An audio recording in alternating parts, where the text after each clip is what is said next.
திருநெல்வேலி மாநகராட்சி கோடீஸ்வரன் நகர் பகுதியில் தேங்கி கிடக்கும் குப்பைகளால் ஏற்படும் சுகாதார சீர்கேடுகளால் பொதுமக்கள் சிக்கி தவிக்கின்றனர். கோடீஸ்வரன் நகர் பகுதியில் 10 சாலைகள் மாநகராட்சி நிர்வாகத்தின் பராமரிப்பிலும் 10 சாலைகள் பஞ்சாயத்து பராமரிப்பிலும் உள்ளன. இப்பகுதியில் கழிவுநீர் ஓடைகள் முறையாக தூர்வாரப்படாததாலும் குப்பைகள் அள்ளப்படாமலும் இருப்பதால் பொதுமக்கள் கடும் அவதியடைந்து வருகின்றனர். திறனற்ற திமுக அரசின் அதிகாரிகள் அலட்சிய போக்காக செயல்படுவதால் பொதுமக்கள் சிரமத்திற்கு ஆளாகின்றனர்.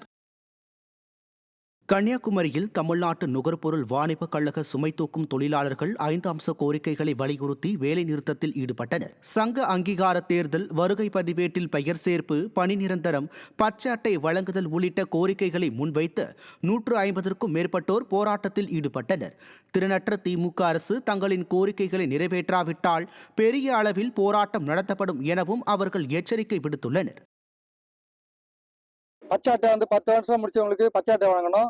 வருகை பதிவேட்டில் பேர் இல்லாமல் வேலை செஞ்சுக்கிற தொழிலாளர்களுக்கு வருகை பதிவேட்டில் பேர் சேர்க்கணும்னு சொல்லிட்டு இந்த கோரிக்கைகளை வலியுறுத்தி ஒவ்வொரு மாவட்ட வாரியாக கன்னியாகுமரி முதல் இந்த கோட்டை வரை இந்த போராட்டத்தை தொடங்கியிருக்கோம். முதல் முறையாக கன்னியாகுமரியில் இந்த 18ஆம் தேதி தொடங்கியிருக்கோம்.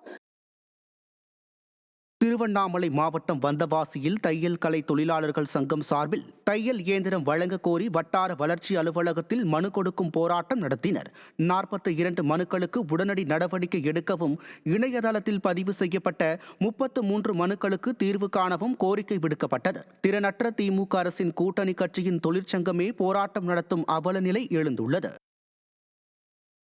ஓவேலி கிராமத்தில் வளர்ச்சிப் பணிகளை மேற்கொள்ள விடாமல் வனத்துறையினரும் வருவாய்த்துறை நிர்வாகமும் தொடர்ந்து ஈடுபட்டு வருவதாக கூறப்படுகிறது.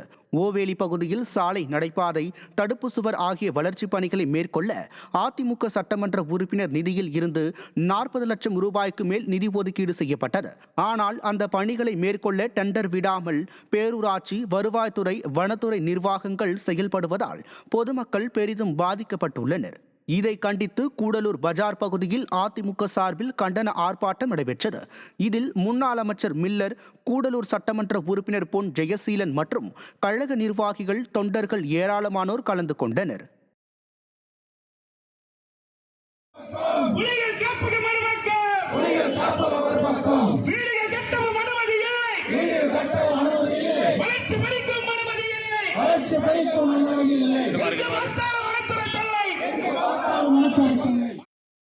கோவை மாவட்டம் பொள்ளாச்சி நகராட்சியுடன் பணிக்கம்பட்டி ஊராட்சியை இணைப்பதை எதிர்த்து கிராம மக்கள் போராட்டத்தில் ஈடுபட்டனர்.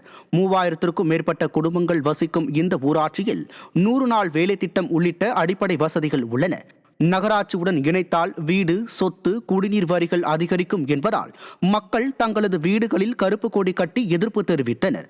திறனற்ற திமுக அரசின் மோசமான இம்முடிவுக்கு பொதுமக்கள் கடும் எதிர்ப்பு தெரிவித்துள்ளனர். நகராட்சியோடு இணைப்பதை தவிர்க்க வேண்டும் என்று கருப்பு கொடி ஏந்தி இன்றைக்கு ஒவ்வொரு வீடுகளிலும் கருப்பு கொடி போராட்டத்தை நாங்கள் நடத்தி கொண்டிருக்கின்றோம்.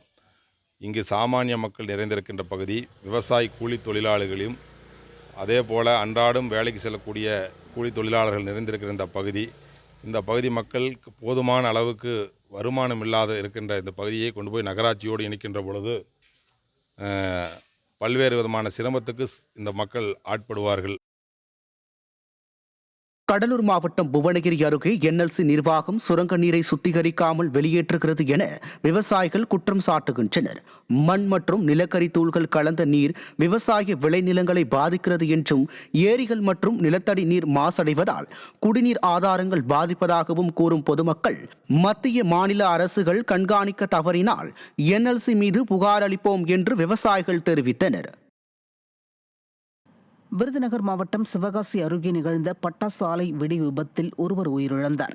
ஆனையூர் கிராமத்தில் ரமேஷ் என்பவருக்கு சொந்தமான பட்டாசு ஆலையில் ஏற்பட்ட வெடி விபத்தில் சுரேஷ் என்பவர் உயிரிழந்தார். பால்பாண்டி என்பவர் படுகாயமடைந்து மருத்துவமனையில் சிகிச்சை பெற்று வருகிறார்.